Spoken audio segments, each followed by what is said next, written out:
Caius Veiovis. Prenez place à la cour supérieure de Hamden, où Caius Veiovis, un membre haut placé du gang de motards hors la loi des Hells Angels, était sur le point d'être condamné. Veiovis et d'autres membres des Hells Angels avaient brutalement assassiné 3 hommes de Pittsfield en août 2011. Préparez-vous à découvrir les détails glaçants de ce crime et, surtout, le verdict du juge. Caius Veiovis, né Roy Gutfinski Jr., est sorti de l'ombre du monde criminel à la fin des années 1990. Réputé pour son caractère impitoyable et son penchant pour la violence, il a rapidement gravi les échelons des gangs locaux, devenant une figure crainte et respectée. L'éducation perturbée de Veiovis, entourée de violence et de criminalité, a préparé le terrain pour sa descente dans l'obscurité. Jeune homme, il a trouvé du réconfort dans la camaraderie des gangs, où il a perfectionné ses compétences et embrassé une vie de criminel. Mais les activités criminelles de Veiovis n'ont pas tardé à prendre une tournure sinistre. Il a été impliqué dans une série de crimes choquants qui ont ébranlé la communauté. En août 2011, Veiovis et 2 autres hommes identifiés comme Adam Lee Hall et David Chalus ont kidnappé 3 hommes de Pittsfield, David Glasser, Edward Frampton et Robert Chadwell, et les a brutalement assassinés. Selon certaines informations, l'un des hommes, David Glasser, devait témoigner contre Adam Lee Hall, qui était également un membre haut placé des Hells Angels. Pour l'en empêcher, il a été brutalement assassiné, tandis que les 2 autres, qui étaient ses colocataires, ont également été tués afin d'éliminer tout témoin du meurtre de Glasser. Les 3 victimes ont été vues pour la dernière fois dans l'appartement de Glasser et Frampton le 28 août 2011. Près de 2 semaines plus tard, leurs corps démembrés ont été découverts enterrés dans une tranchée à Beckett. L'impact de la participation de Veiovis à ces meurtres s'est étendu bien au-delà des victimes immédiates. Des familles ont été déchirées, marquées à jamais par la perte de leurs proches. La communauté s'est mobilisée, réclamant justice et exigeant la fin du règne de la terreur. La poursuite de ce dangereux criminel est devenue une priorité absolue, les enquêteurs ne négligeant aucune piste pour le traduire en justice. Finalement, après une longue et intense enquête, Veiovis a été appréhendé. Le procès qui s'ensuivit fut un véritable spectacle, les médias couvrant tous les rebondissements de la procédure.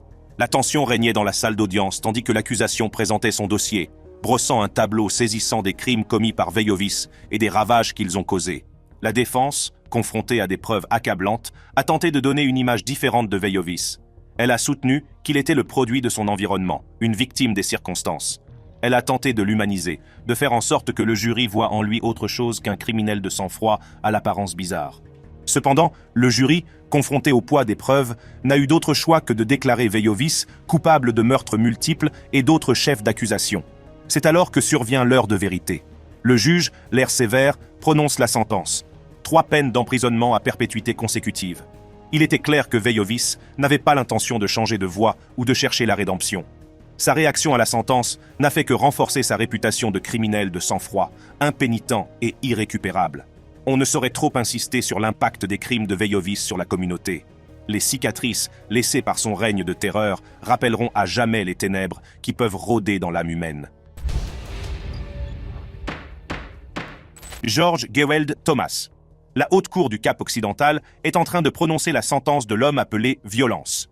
George Geweld Thomas est devenu le chef impitoyable de l'un des gangs les plus célèbres du pays. Mais son règne de terreur s'est arrêté brutalement lorsque la justice l'a finalement rattrapé. Prenez place dans la salle d'audience pour découvrir les crimes commis par George Geweld Thomas, les détails déchirants de son procès et la sentence finale qui a laissé une nation dans l'effroi. Dans les rues tentaculaires du Cap, un jeune garçon nommé George Geweld Thomas a grandi dans la pauvreté et la violence. Dès son plus jeune âge, il est confronté aux dures réalités de la vie, où la survie passe souvent par le crime. Mais personne ne se doutait que ce jeune garçon deviendrait un jour le tristement célèbre chef de gang connu sous le nom de Violence. George Geweld Thomas est né dans les années 1970, à une époque où la ville du Cap était en proie à des troubles sociaux et à des inégalités économiques. Ayant grandi dans des quartiers pauvres, il a été témoin du désespoir et de l'absence de perspectives d'avenir qui régnaient dans sa communauté. C'est dans cet environnement que Thomas s'est engagé sur la voie de la criminalité. Dès son plus jeune âge, Thomas est attiré par l'attrait des gangs locaux. La curiosité de Thomas n'a pas tardé à se transformer en action. Il rejoint un gang local connu sous le nom de 28's Gang, un sous-groupe du Numbers Gang, considéré comme l'un des plus dangereux d'Afrique du Sud. Thomas s'est rapidement fait une réputation pour son intrépidité et sa volonté de faire tout ce qu'il fallait pour protéger son territoire. L'influence de Thomas au sein du gang s'accroît, tout comme son cercle de fidèles. Avec son gang à ses côtés, Thomas commence à contrôler son quartier. Les entreprises sont obligées de payer une prime de protection, et ceux qui osent le défier s'exposent à des conséquences brutales. La violence est devenue sa marque de fabrique, ce qui lui a valu le surnom effrayant de violence. Les titres des journaux étaient remplis d'histoires sur le règne de terreur de Thomas. Son gang est responsable de nombreux actes de violence, dont des meurtres, des agressions, des enlèvements et des trafics de drogue. L'empire criminel de George Geweld Thomas n'a cessé de s'étendre, tout comme la liste des crimes odieux qui lui sont attribués, à lui et à son gang. Des coins les plus sombres du Cap aux régions avoisinantes, leur règne de terreur a laissé une traînée de dévastation dans son sillage. Les services répressifs ont lancé une vaste opération pour démanteler l'empire criminel de Thomas. Des agents sous couverture ont infiltré son gang, rassemblant des preuves et constituant un dossier qui permettrait de le traduire en justice. Ce fut un processus dangereux et laborieux, mais ils étaient déterminés à mettre fin à la violence. Le jour du jugement est enfin arrivé. George Geweld Thomas est jugé pour ses crimes et doit répondre d'une multitude de chefs d'accusation, dont le meurtre, l'agression et le racket. La tension règne dans la salle d'audience, alors que l'accusation présente une montagne de preuves contre lui. Après des semaines de débats intenses, le jury s'est retiré pour délibérer. Enfin, le moment est venu. Le jury a rendu son verdict, coupable de 57 des 150 chefs d'accusation retenus contre lui. Après le verdict de culpabilité, la salle d'audience s'est préparée à la condamnation de George Geweld Thomas. Il est finalement condamné à 7 peines de prison à vie, ce qui garantit qu'il ne pourra plus jamais marcher dans les rues en tant qu'homme libre. Étonnamment, George Geweld Thomas affiche un immense sourire dès qu'il entend le verdict du juge. Lee Rios. Rendez-vous à la Cour supérieure de Hampden où Lee Rios, 25 ans, est sur le point d'être condamné pour le meurtre de Kenneth Lopez, 18 ans. Rios, qui était un membre réputé du gang violent des Latin Kings, aurait attiré sa victime à l'extérieur et l'aurait brutalement assassiné avec l'aide de ses associés. Préparez-vous à entrer dans les détails de cette affaire, du procès et de la condamnation de ce gangster vicieux. Dans les rues sordides de Springfield, au Massachusetts, un jeune homme nommé Lee Rios est devenu l'un des chefs de gang les plus redoutés et les plus impitoyables de l'histoire de la ville. Né dans un monde en proie à la violence et à la pauvreté, Rios a trouvé du réconfort et un sentiment d'appartenance dans les rangs du célèbre gang des Latin Kings. Mais personne ne se doutait de l'étendue des ténèbres qui l'habitaient. Adolescent, Rios a commencé à sombrer dans la criminalité, en commençant par des petits vols et des délits mineurs. Mais il ne tarde pas à attirer l'attention des Latin Kings, un gang notoire connu pour ses tactiques impitoyables et sa main de fer sur le monde interlope de la ville. Les Latin Kings ont vu en Rios un potentiel, reconnaissant son intelligence de la rue et sa volonté de faire tout ce qu'il fallait pour gravir les échelons. Sous leur direction, Rios gravit rapidement les échelons, gagnant le respect et la crainte de ceux qui l'entourent. Il est devenu une force avec laquelle il faut compter, un leader parmi ses pairs. Grâce à son charisme et à ses capacités naturelles de leadership, Rios s'est rapidement imposé comme le chef d'une puissante faction au sein des Latin Kings. Au fur et à mesure que le pouvoir de Rios grandit, la violence et le chaos s'installent dans les rues de Springfield. Des guerres de gangs ont éclaté, laissant dans leur sillage des effusions de sang et des destructions. Les forces de l'ordre s'efforcent de contenir l'escalade de la violence, mais Rios semble intouchable. L'un des crimes les plus effrayants attribués à Rios est le meurtre de Kenneth Lopez, 18 ans. Les événements qui se sont déroulés lors de cette nuit fatidique de mars 2015 hanteront à jamais la mémoire de ceux qui ont été témoins de la brutalité des actes de Rios. Les procureurs révéleront plus tard que Rios avait méticuleusement planifié le meurtre, poussé par une profonde vendetta contre Lopez. Les deux hommes avaient été des connaissances, mais une brouille avait transformé leur relation en une poudrière de ressentiment et d'animosité. Au cours de cette nuit fatale, Rios, avec l'aide de ses associés, a attiré Lopez hors de la sécurité de son domicile sous de faux prétextes. Il s'agissait d'un piège, soigneusement orchestré pour s'assurer que Lopez mourrait prématurément des mains de Rios lui-même. Dans une ruelle déserte, Rios a confronté Lopez et lui a tiré dessus à plusieurs reprises, chaque coup scellant le destin de Lopez. Au lieu d'éprouver des remords, Rios s'est délecté de ses actes, se vantant auprès des membres de son gang d'avoir tué Lopez, comme s'il s'agissait d'un trophée à exhiber. Cependant, Rios était loin de se douter que ses actes n'étaient pas passés inaperçus. Les autorités ont rapidement ouvert une enquête, déterminées à le traduire en justice et à mettre fin à son règne de terreur. Le procès qui a suivi a été un spectacle qui a captivé la nation. La tension règne dans la salle d'audience, tandis que l'accusation présente son dossier, mettant à nu les détails choquants des crimes de Rios. Des témoins sont venus à la barre pour raconter les événements de cette nuit fatidique et le rôle joué par Rios dans le meurtre de Lopez. Cependant, Rios a maintenu son innocence, affirmant qu'il était accusé à tort par des personnes cherchant à conclure un accord avec l'accusation.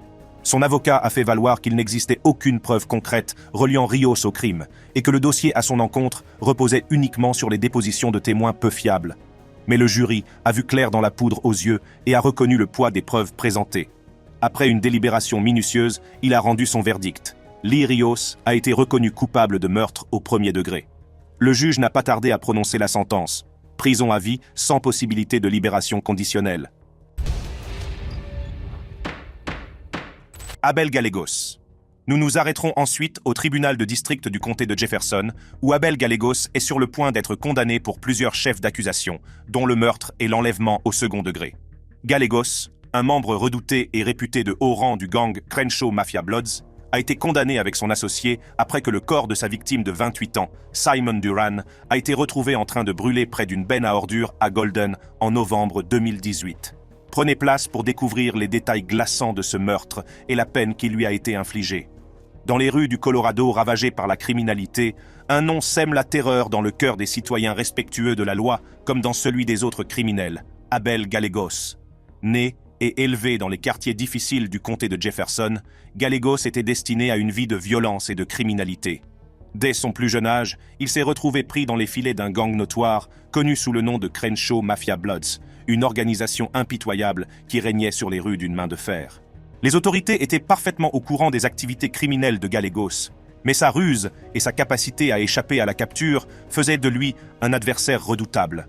Il semblait intouchable, agissant dans l'ombre, orchestrant ses crimes avec précision et ne laissant aucun témoin derrière lui. Mais c'est son implication dans une fusillade très médiatisée qui a finalement scellé son destin. Le 5 novembre 2018, en fin de soirée, le chaos a éclaté dans les rues de Golden lorsque des coups de feu ont retenti, brisant la paix du quartier. La victime, une jeune femme nommée Simone Duran, a été prise entre deux feux. Sa vie a été tragiquement interrompue. Gallegos et ses associés, Alonso Quintana et René Rosales, avaient agressé Duran, qui avait rencontré Gallegos sur les réseaux sociaux. Les trois hommes ne l'ont pas seulement agressé, ils l'ont aussi emprisonné sur le siège arrière d'un véhicule, puis l'ont conduite dans un endroit sombre et isolé, à l'angle des rues 7e et Neal à Golden, où Quintana et Gallegos lui ont tiré dessus à 10 reprises. Le trio a ensuite mis le feu à son corps. Cet acte de violence insensé a provoqué une onde de choc au sein de la communauté, laissant ses amis et sa famille dévastés. Au fil de l'enquête, les pièces du puzzle ont commencé à se mettre en place. Simone Duran, une âme courageuse qui avait déjà identifié Gallegos comme étant le tireur d'un autre crime, était devenue à son insu la cible de sa colère. C'était un acte de représailles effrayant, un avertissement à tous ceux qui osaient s'opposer au gang. Finalement, après une poursuite acharnée, les agents de la force publique ont réussi à appréhender Gallegos. C'est ainsi qu'Abel Gallegos s'est retrouvé confronté aux conséquences de ses actes. La salle d'audience est devenue le théâtre de son procès, où les détails choquants de ses crimes ont été exposés à la vue de tous. Enfin, après des semaines de délibération intense, le jury a rendu son verdict. La tension dans la salle d'audience était palpable lorsque le président s'est levé et a prononcé les mots fatidiques « coupable ». Abel Gallegos, le membre de gang autrefois redouté, risque désormais de passer sa vie derrière les barreaux. Le juge, dans une déclaration puissante, s'est adressé directement à Gallegos, condamnant ses actions et l'impact dévastateur qu'elles ont eu sur la communauté. Il a souligné que la peine prononcée reflétait la gravité de ses crimes et la nécessité de protéger la société contre des individus comme lui. C'est ainsi qu'Abel Gallegos a été condamné à la prison à vie, assorti d'une peine supplémentaire de 163 ans, garantissant qu'il ne marcherait plus jamais dans les rues en tant qu'homme libre. Tout au long du procès, Gallegos n'a manifesté aucune émotion, indiquant un regret ou un remords pour ses actes. Adam Lee Hall. Adam Hall, un chef de gang de motards Hells Angels du comté de Berkshire, est sur le point d'être condamné par la Cour supérieure de Hampden. Adam Lee Hall a été condamné dans une affaire de triple meurtre avec 3 autres membres du club après que 3 hommes ont été kidnappés et démembrés sur son ordre. Installez-vous confortablement et préparez-vous à des montagnes russes d'émotions en découvrant les sombres secrets et les crimes odieux qui ont conduit à cette tournure choquante des événements, ainsi que le verdict de la Cour. Adam Lee Hall, un nom qui ne tardera pas à faire peur à beaucoup, est né et a grandi dans la petite ville de Peru, dans le Massachusetts.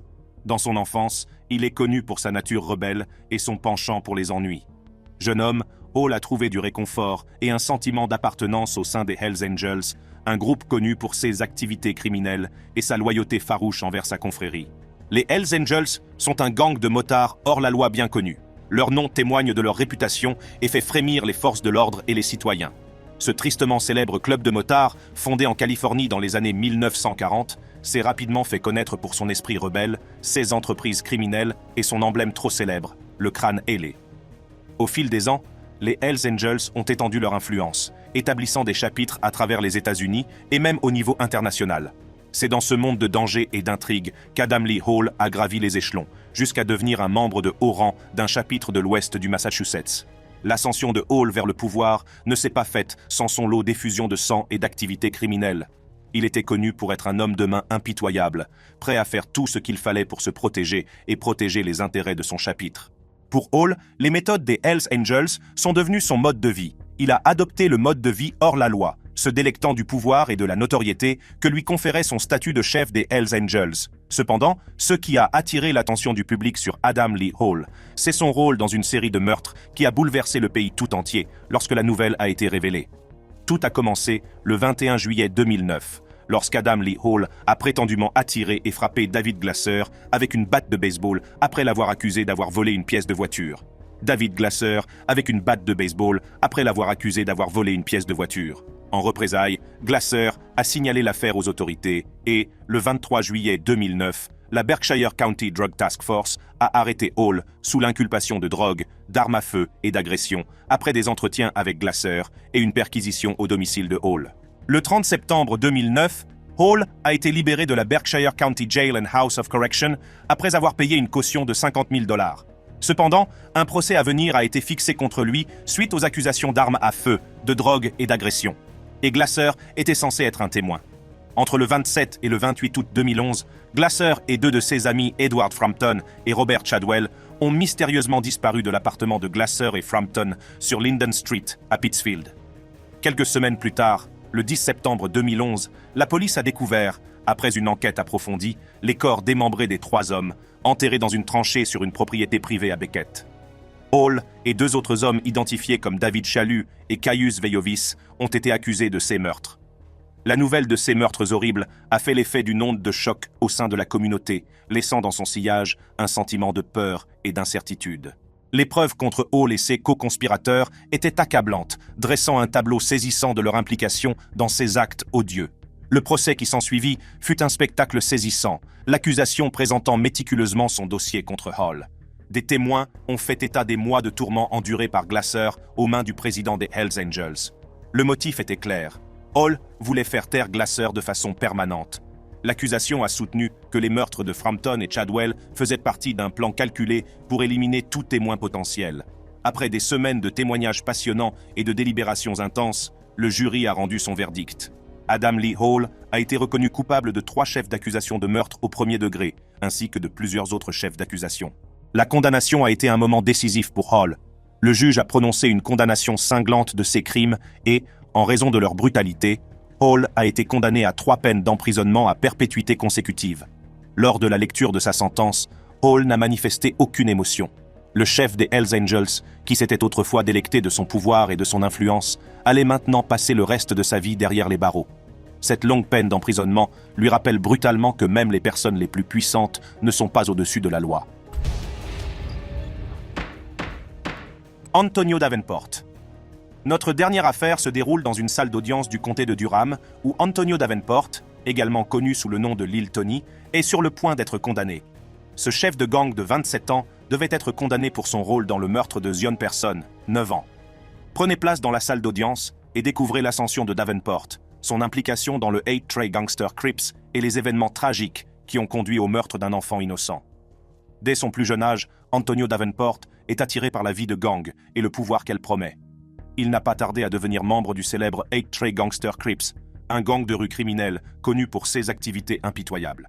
Davenport, également connu sous le nom de Lil Tony, a rapidement gravi les échelons du gang, faisant preuve d'un talent naturel pour la manipulation et l'intimidation. Avec sa présence imposante et son esprit rusé, il imposait le respect et inspirait la peur à ceux qui croisaient son chemin. Son implication dans le 8 Trey Gangster Crips lui a donné un sentiment d'appartenance et une plateforme pour exercer sa domination. Mais ce n'est pas seulement l'attrait du pouvoir qui a attiré Davenport dans le gang. Il était également membre d'un groupe de musique rap basé à Durham, appelé 83 Babies, du nom des 8 Trey Gangster Crips. Dans sa musique, le groupe glorifiait la vie des gangs, rappant sur les dures réalités de la rue, la violence des armes à feu et la distribution de drogue. L'implication de Davenport dans le groupe de rap a renforcé sa réputation de figure de proue du gang. L'influence de Davenport grandit en même temps que les activités criminelles des 8 Trey Gangster Crips. Ils se livrent à un large éventail d'activités illégales, dont le trafic de drogue, la fraude bancaire et des actes de violence à l'encontre de membres de gangs rivaux. Les fusillades sont devenues monnaie courante, alors qu'ils cherchaient à asseoir leur domination sur le monde criminel. Cependant, le règne de terreur de Davenport va bientôt se heurter à un formidable défi. En août 2019, des membres de gangs rivaux l'ont agressé dans les rues du South Point Mall à Durham.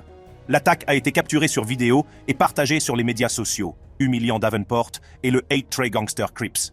Les membres des gangs rivaux se sont moqués de lui, alimentant encore plus sa soif de vengeance. Davenport, qui n'a jamais reculé devant un combat, a conspiré avec d'autres membres du gang, dont Derrick Lamont Dixon Jr., également connu sous le nom de Smack, pour se venger de leurs rivaux. Ils sont déterminés à rétablir leur réputation et à montrer au monde entier qu'il ne faut pas compter sur eux. Lors d'une soirée fatidique, Davenport, Dixon et leurs complices se lancent dans une mission de vengeance. Munis d'armes mortelles, ils ont pris pour cible une zone connue pour être fréquentée par des membres de gangs rivaux. Ils prévoient d'effrayer leurs ennemis et de rétablir leur domination.